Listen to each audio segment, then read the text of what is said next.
ত্রয়োদশ জাতীয় সংসদ নির্বাচনের রোডম্যাপ আগামী সপ্তাহে ঘোষণা করা হবে বলে জানিয়েছেন নির্বাচন কমিশনের সিনিয়র সচিব আক্তার আহমেদ। রোডম্যাপে কি থাকবে এমন প্রশ্নের জবাবে তিনি বলেন, কি থাকবে সেটা রোডম্যাপই বলে দেবে। ইসি সচিবের এমন বার্তায় ঘোষিত সময়ের মধ্যে নির্বাচন হওয়ার ইঙ্গিত। তবে জামাত ও এনসিপির বক্তব্য অন্যদিকে প্রধান উপদেষ্টার সাক্ষাৎকার নিয়ে নেটিজেনদের মধ্যে নির্বাচন নিয়ে দেখা দিয়েছে সন্দেহ আর সংশয়।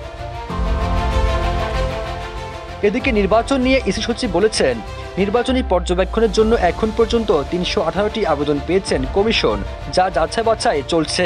প্রবাসী ভোট নিয়ে আলোচনা হয়েছে উল্লেখ করে তিনি বলেন, এই পদ্ধতি কিভাবে হবে তা নিয়ে এখনও আলোচনা চলছে।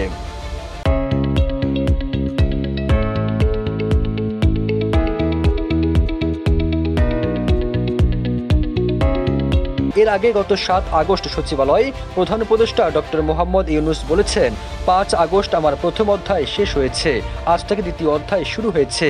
এখন আমাদের প্রধান কাজ হচ্ছে একটি সুষ্ঠু নির্বাচন নিশ্চিত করা।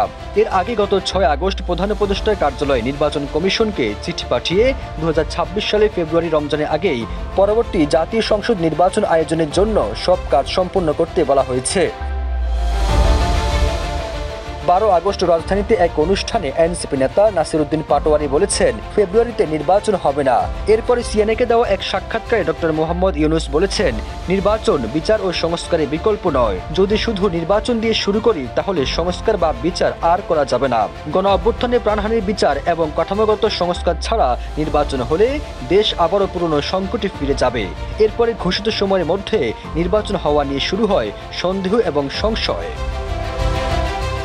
সবুজ আলম, নিউজ ডেস্ক, ইত্তেফাক।